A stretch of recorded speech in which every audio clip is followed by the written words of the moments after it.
안녕하세요. 오늘도 사연 살롱을 찾아주셔서 감사합니다. 저는 인천에 살고 있는 40대 초반의 여성이에요. 이혼한 지 몇 달 안 된 돌싱이고요. 이번 생에서 두 번 다시 마주치고 싶지 않은 시댁 인간들과 한심한 남편 때문이죠. 저처럼 시댁과 남편을 참다 이혼하신 분들 많으신 것 같더라고요. 저도 오늘은 제 이야기 풀어보고 공감과 위로를 받고 싶어요. 그럼 서두는 여기서 줄이고 본격적으로 이야기해 볼게요. 꼭 들어주세요. 저희는 부모님이 함께 작은 청소업체를 운영하셔서 두 분 다 항상 바쁘셨어요. 그러다 보니 7살 위인 언니가 엄마처럼 저를 챙기고 돌봐줬어요. 초등학생 때 준비물 챙기고 숙제 봐주는 건 물론이고 중학교를 거쳐 고등학교에 가서도 공부도 다 가르쳐주고 대학 어디에 원서를 넣을지까지 전부 신경을 써줬어요. 엄마 아빠는 언니도 많이 사랑했지만 저를 언니랑 한참 나이 차이를 두고 낳아서인지 유난히 어린애처럼 생각하셨어요. 그러다 보니 언니가 저한테 잘하다가 한 번 실수해도 야단을 치셨는데요. 그게 의도치 않은 건데도 그러셨어요. 제가 더 미안하고 민망할 정도로요. 어떤 일이 있었냐 하면 고등학생 때 학원 끝나고 언니가 저를 데리러 오기로 했었는데 마침 막 회사에 들어간 신입사원이었던 언니가 일이 많아 빠져나오지 못해서 밤 11시까지 기다린 적이 있었어요. 엎친 데 덮친다고 갑자기 엄청난 비까지 와서 제가 편의점에서 비닐우산 하나 사서 엄청난 폭우 속을 헤집고 집에 왔거든요. 그 바람에 감기에 잔뜩 걸려서 학교도 결석하고 꽤 고생을 했어요. 그때 엄마가 어찌나 언니를 야단쳤는지 몰라요. 성민호는 애를 혼자 밤늦게까지 둬서 이 지경을 만들면 어떻게 해? 네가 학원 끝나고 데려오기로 했으면 제대로 했어야지. 이게 뭐야? 언니도 회사 일 때문에 바빠서 조금만 기다리라고 계속 그러다가 못 온 것뿐인데 너무 엄마가 화를 내니까 제가 엄마한테 뿔이 나더라고요. 언니는 아무 말도 안 하고 있는 것도 답답했죠. 결국 아파서 목소리도 제대로 안 나오는데 제가 한마디 하고 말았어요. 엄마는 나 어릴 때부터 언니한테 엄마 역할까지 맡겨놓고서 왜 그렇게 야단을 쳐? 언니가 엄마 대신 일만 하는 사람이야? 언니도 언니 인생이 있잖아. 앞으로 내가 혼자 다니면 되겠다. 엄마는 집에 일찍 오는 날도 나 데리러 올 생각 안 하니까. 그럼 되지? 아님, 엄마 그만 좀 해. 엄마가 이러면 내가 더 미안하잖아. 엄마야말로 제 말에 민망한 표정으로 방을 나가셨어요. 언니와 저는 서로를 보며 씩 웃었죠. 야, 박운미, 너 좀 컸다 이거야? 막 엄마한테 대드네? 내가 뭐 틀린 말 했어? 엄마가 너무 언니한테만 뭐라 그러잖아. 그럼 엄마가 데리러 오지. 안 그래? 엄마는 나를 믿었으니까 그러신 거야. 라며 언니는 제 머리를 쓰다듬었어요. 언니는 이렇게 어른스럽고 멋있는 사람이었어요. 제가 대학을 졸업해서 회사에 들어갈 무렵에는 결혼도 하고 자기 사업을 했어요. 형부는 외국에서 박사학위를 받고 한국에 온 지 얼마 안 돼서 대학에서 막 자리를 잡고 있었죠. 어떻게 보면 언니가 형부를 거의 먹여 살린 거나 다름없는데 형부가 성격도 밝고 너무 좋은 사람이라서 큰 불만 없었어요. 그리고 굉장히 열심히 노력해서 몇 년 안 돼서 중위권쯤 되는 대학의 교수가 되었고요. 형부가 교수 임용된 기념으로 가족들이 모여서 밥을 먹는데 세상에 형부가 모든 걸 제 취향에 맞춰주셨더라고요. 우리 와이프가 처제 스타일에 맞추자고 해서 내가 열심히 준비했는데 어때? 아니, 이러면 형부 축하 파티가 아니라 제 생일 파티 같잖아요. 좀 미안한데요? 아니야. 우리 부부 바쁘고 정신 없을 때 처제가 우리 집 와서 좀 많이 도와줬어. 아, 물론 장모님도 우리 채린이 봐주신 거 정말 감사하게 생각하고 있습니다. 그래도 자기 회사 일도 바쁜데 항상 저희 집 도와준 처제한테 너무 고마워서요. 제가 장인어른 장모님한테는 또 따로 감사 표시 드리겠습니다. 아, 됐네 이 사람아. 우리는 이걸로도 충분해. 그리고 성미란 윤미 얘들 아주 유별나게 사이가 좋아. 그게 또 부모 입장에서는 아주 고맙기도 해. 그러니 나나 얘들 아빠도 오늘 이 자리에 아무 불만 없어. 걱정하지 말게. 그리고 정식으로 교수된 거 정말 축하하네. 감사합니다, 장모님. 앞으로 더 잘하겠습니다. 그렇게 언니 부부는 열심히 좋은 가정을 꾸리며 살았어요. 물론 언니 사업이 좀 어려울 때도 있었지만 그런 굴곡은 크든 적든 항상 오는 법이라며 유연하게 대처하더라고요. 언니의 대법원 덕인지 사업은 다시 안정을 찾아갔고요. 그러는 사이 저도 30 중반이 돼서 결혼할 사람을 만나게 되었어요. 남편의 어디가 좋았냐고 하면 평범함이었어요. 어디서도 튀지 않고 무난한 사람이요. 저는 같이 사는 사람은 너무 개성이 강해도 힘들다고 생각했거든요. 남편은 연애할 때는 그냥 무난하기만 한 게 아니라 자상한 면도 있었어요. 하지만 결혼하고 나니 시댁 식구들은 상견례나 결혼식에서 보여줬던 수더분하고 친절한 모습이 아닌 자신들의 본성을 드러냈어요. 게다가 시댁에 와서 살고 있는 손이 시누이는 정말 가관이었어요. 분명 결혼했다고 들었는데 시댁에 갈 때마다 제 집처럼 오만 곳을 난장판을 만들고 게으른 모습으로 누워서 TV만 보길래 이상하다 싶었는데요. 알고 보니 몇 달째 남편하고 별거 중이라고 하더라고요. 하긴 제 결혼식 때도 시누이 부부가 같이 있는 걸 보지 못했고 둘 다 표정이 굳어서 솔직히 싸웠나 싶었거든요. 알고 보니 이런 속사정이 있는 거였어요. 시누이가 시댁이 있는 것까지는 뭐 괜찮았어요. 그런데 진짜 더러워도 너무 더러운 거 있죠. 물론 저도 잘 치우지 못하지만 신우는 해도 해도 너무하더군요. 신우가 쓰는 방은 문을 열면 탁한 공기에 코를 찌르는 이상한 냄새가 났고 술병에서부터 과자 봉지에 라면 부스러기까지 오만 쓰레기가 다 널려 있었어요. 이 정도면 정말 문제 있는 거잖아요. 그리고 분명 저랑 남편이 올 때까지 자고 있다가 나왔는데 씻지도 않고 부엌에 가서 과일을 가져다가 먹으라고 건네주더라고요. 아무리 하루 종일 집에 있었다고 해도 이건 아니잖아요. 정말 위생관념에 심각한 문제가 있었어요. 만약에 남편하고도 저러고 살았으면 별거 할 만하다는 생각이 절로 들었어요. 그리고 시누이는 몇 달 안 돼서 정식으로 이혼을 했죠. 남편은 끝까지 신우 남편을 나쁜 사람으로 몰았어요. 지가 모자란 게 있다고 우리 집 우습게 봐? 나 참 가짜나서. 분명히 결혼하기 전에 우리 엄마랑 아빠가 말했거든. 우리 누나 곱게 키워서 집안일 잘 못하니까 손에 물 한 방울 묻히지 않게 해야 한다고 했어. 알았다고 하더라고. 그러더니 뭐 아유 결벽증 환자처럼 굴더니만 이렇게까지 할 줄은 몰랐네. 누나가 안 됐지. 어쩌다 저런 놈을 만나서. 아무리 자기 친누나라고 하지만 저렇게 생활이 엉망인 걸 감싸는 게 좀 이상하더라고요.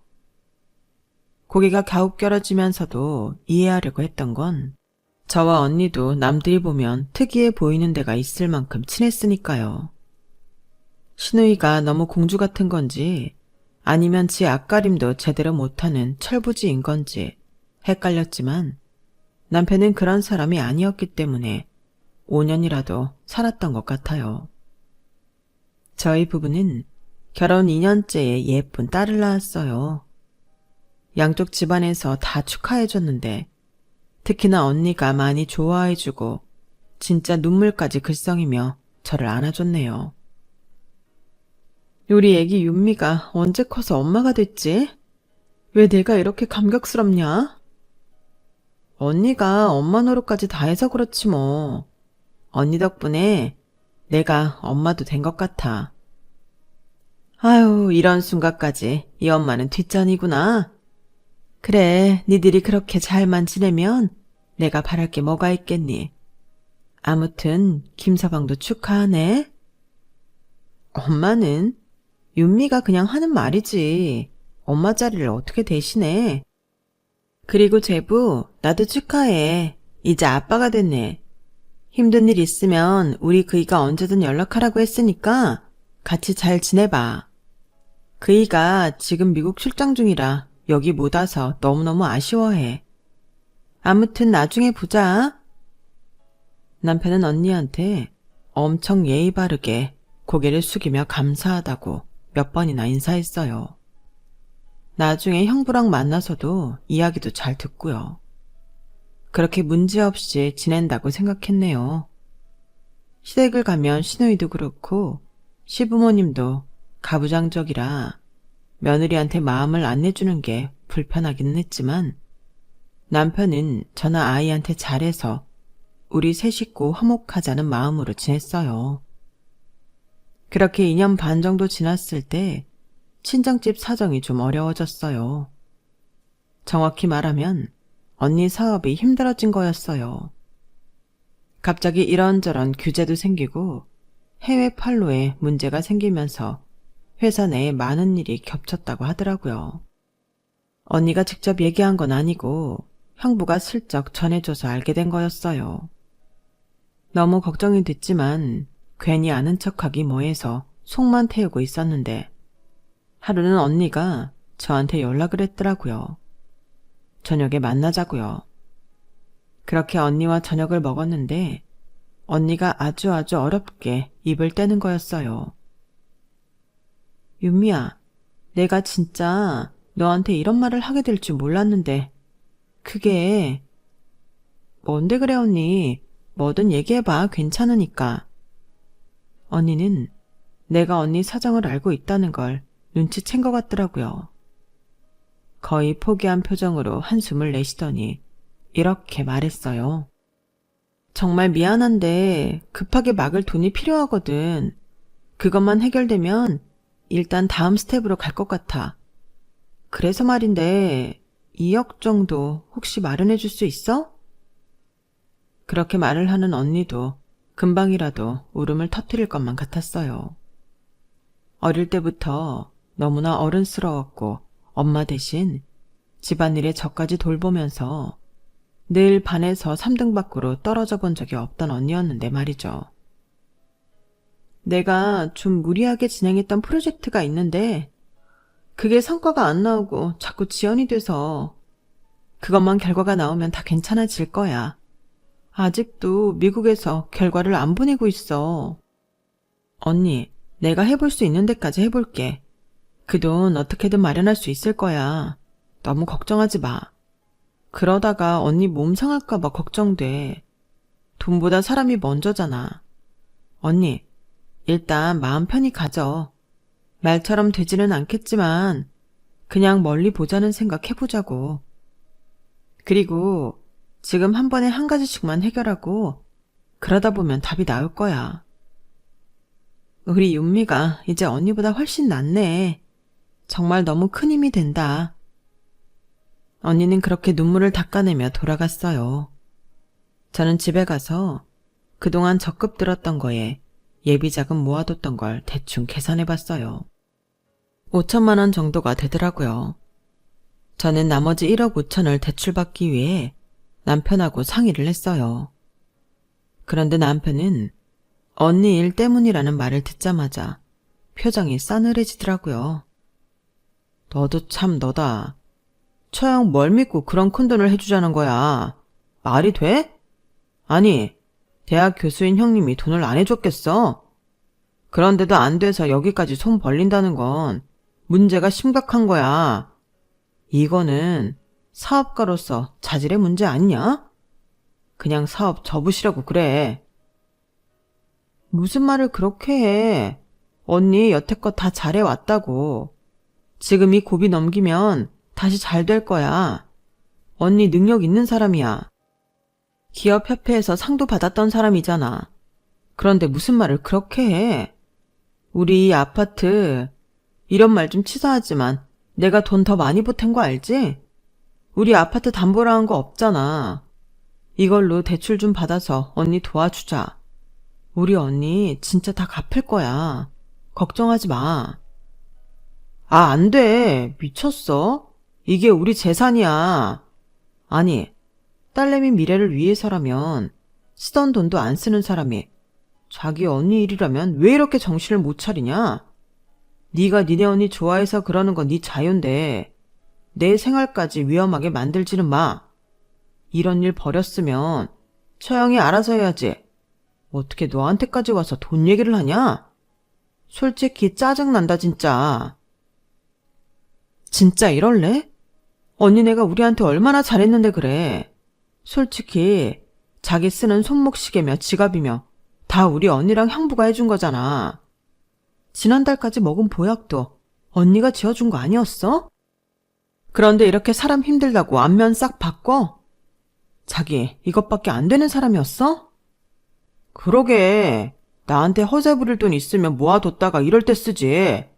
왜 평소에 돈 관리 잘 못하고 이러냐고. 1억 5천? 그거 땅 파면 나오냐? 어디 가서 그냥 달라고 하면 줘. 절대 안 돼.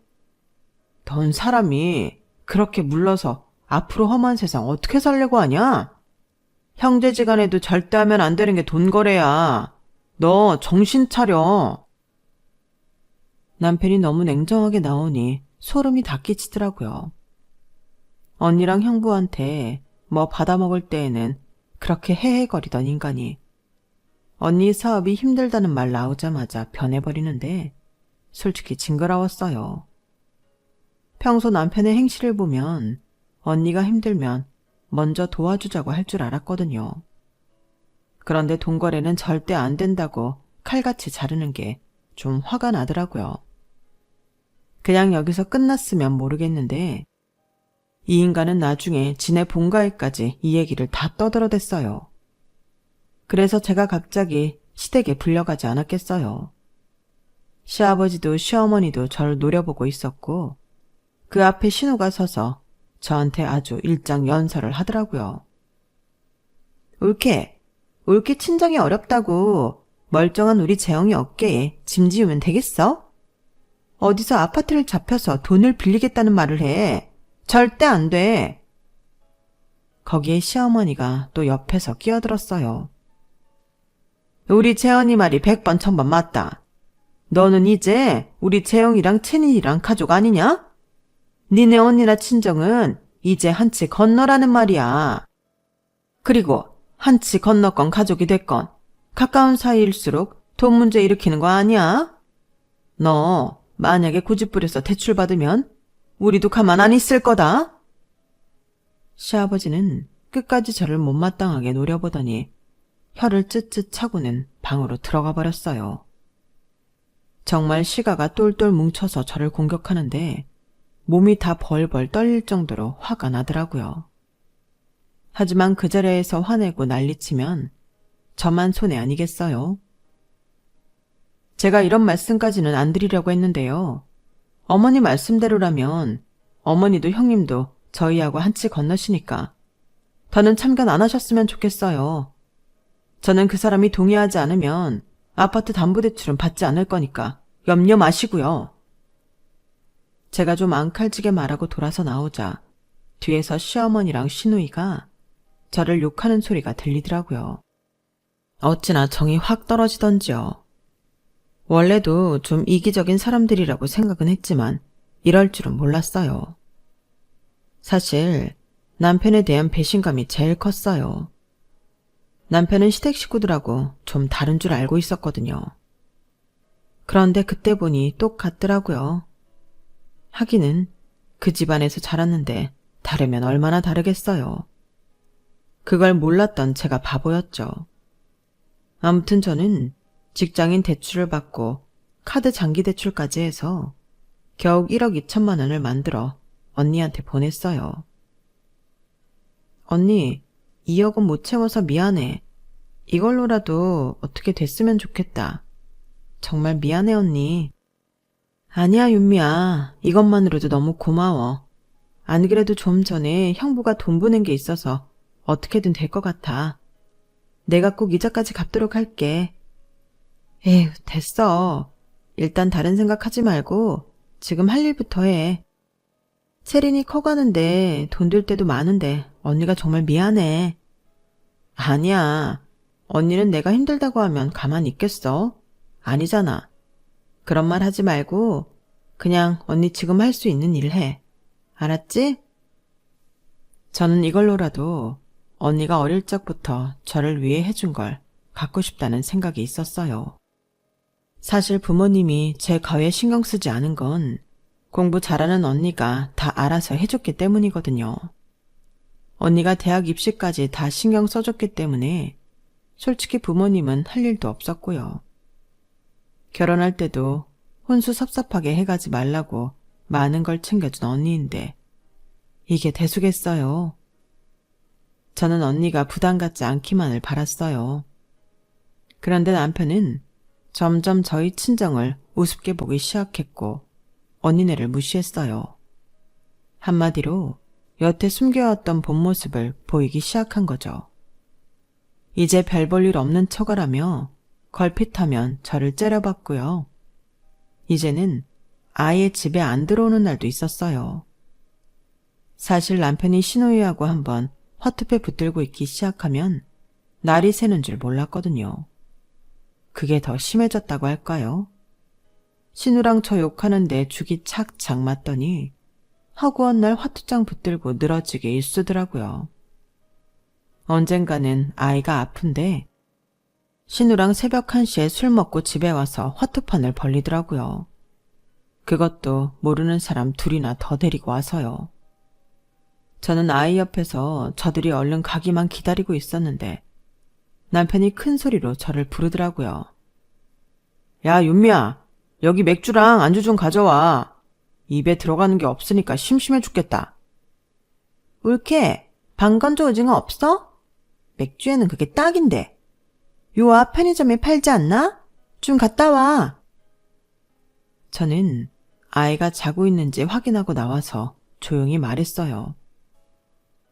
지금 채린이 아파서 약 먹고 겨우 잠들었어.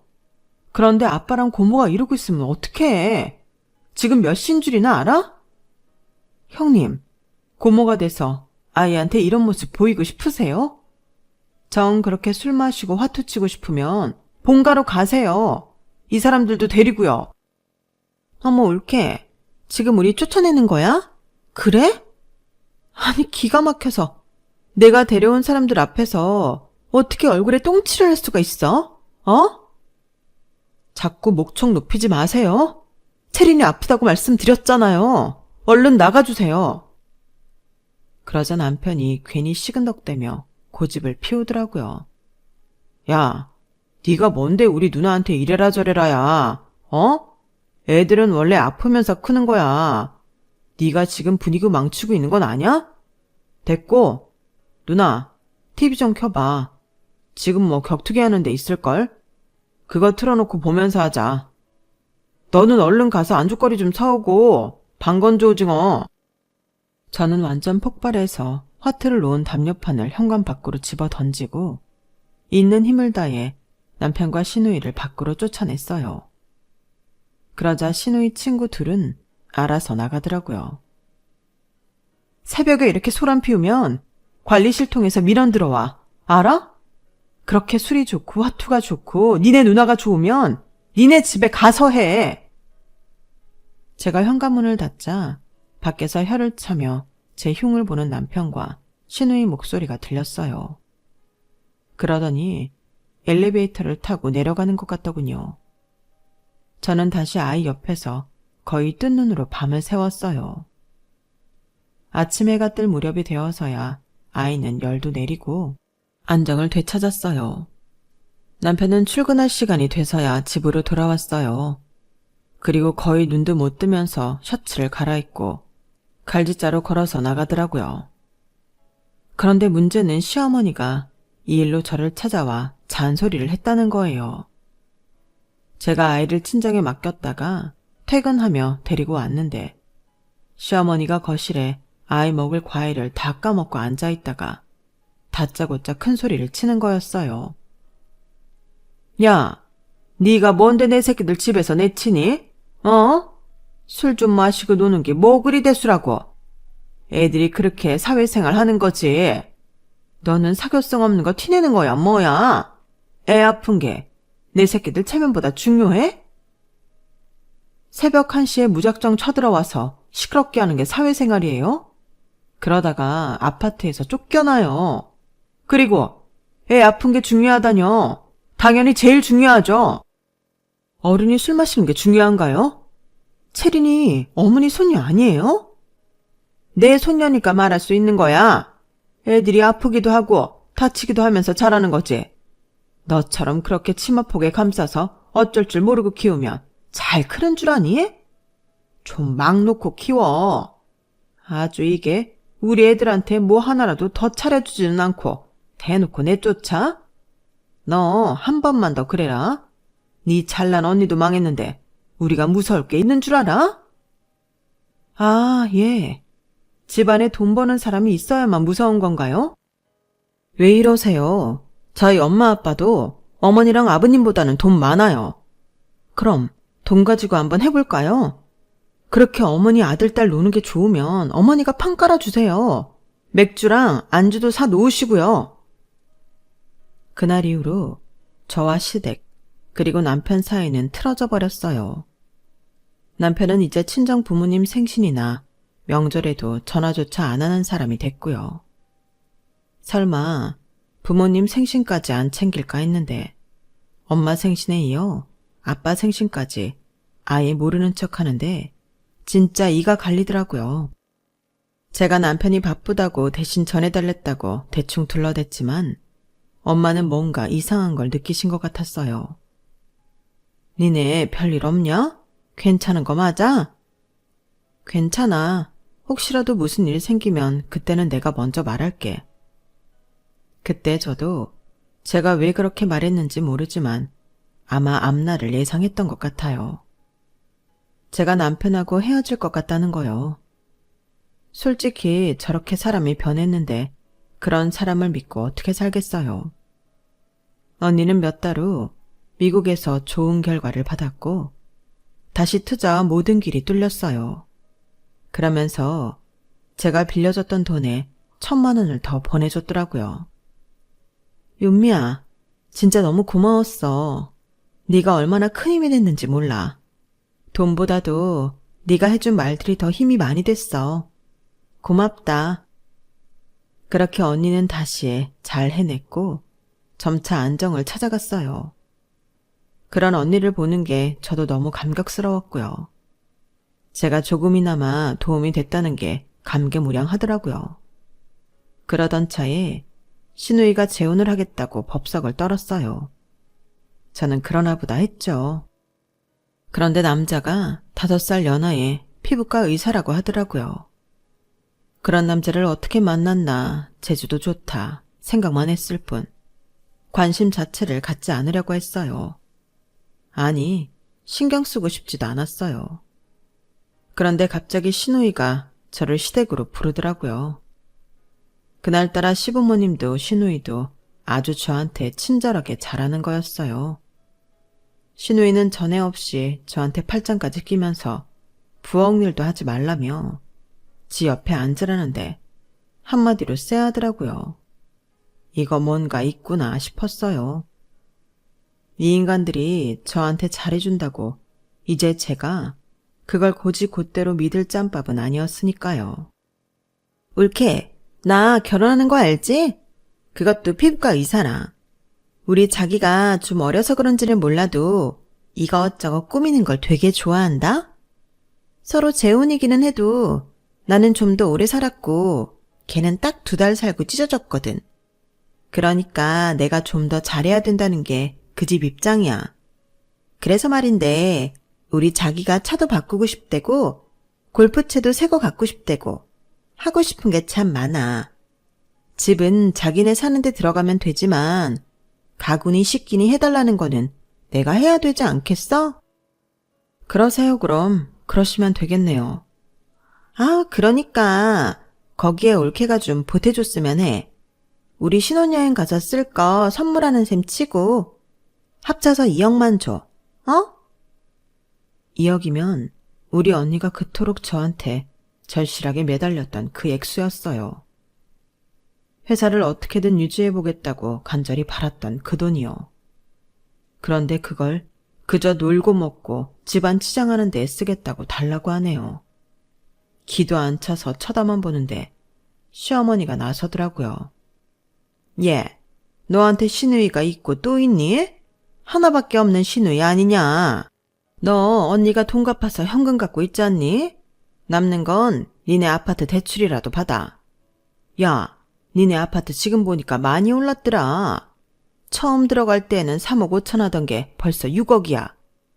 니네 다른 대출 받은 것도 없으니까 1억 정도는 그냥 나오지 않겠어?